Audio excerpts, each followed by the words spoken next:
Bismillahirrahmanirrahim kanthi nyebut asmane Gusti kang Maha Welas lan Maha Asih.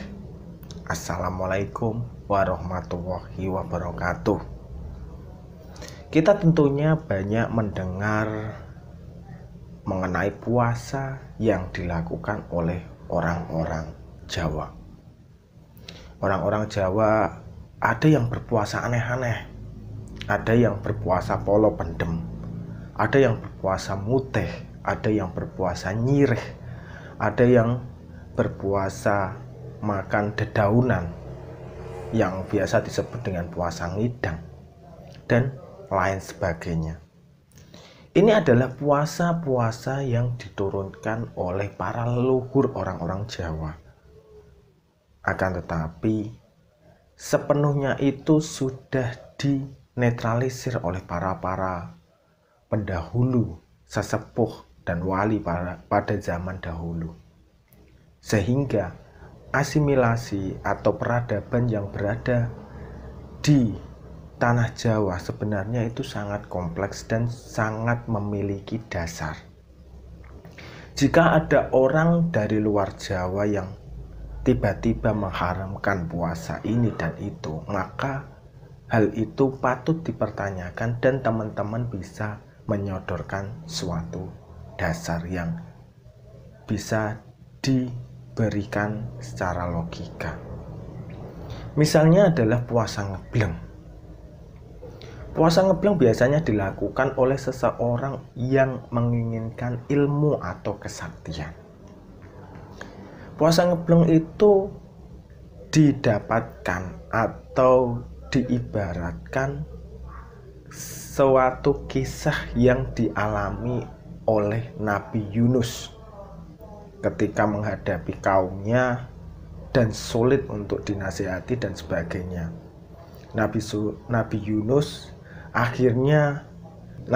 pada waktu itu memiliki emosi atau tersulut emosi yang akhirnya membuat dia diberi hukuman oleh Allah berada di perut ikan.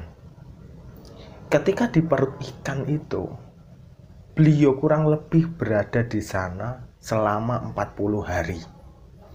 Dan jangka waktu 40 hari itu, beliau tidak makan dan tidak minum.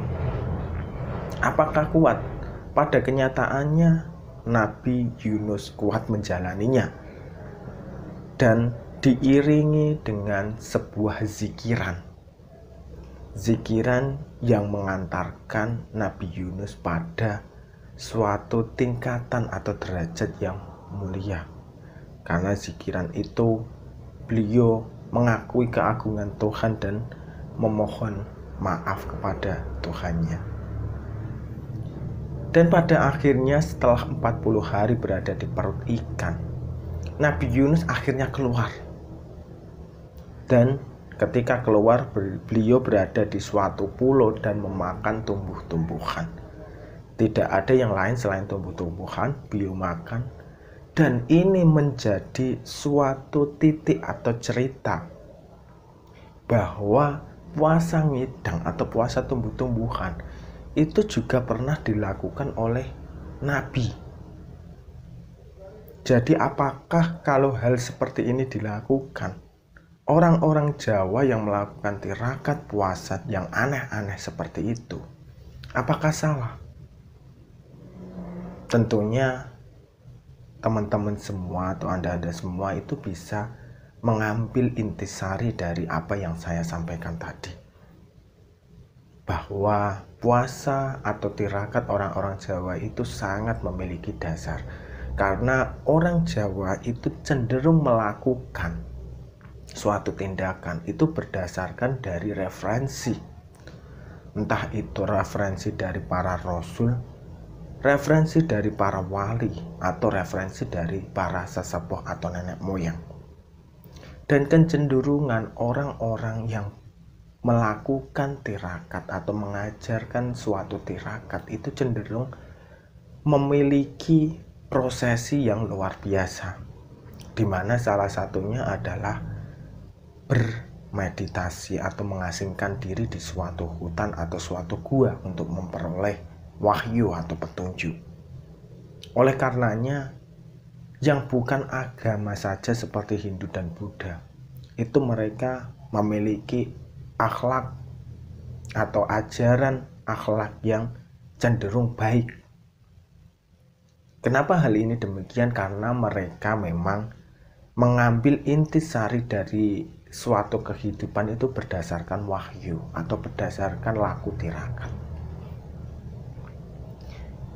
Ini juga seperti yang dilakukan oleh para rasul dan para nabi terdahulu, di mana Nabi Muhammad melakukan pengasingan diri ke Gua Hira untuk memperoleh wahyu, yaitu Al-Quran yang berisi kata Iqra pada wahyu pertamanya.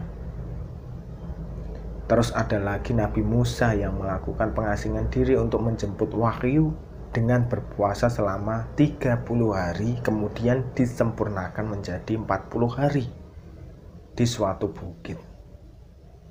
Kemudian ada yang lain, itu juga banyak yang melakukan hal-hal demikian.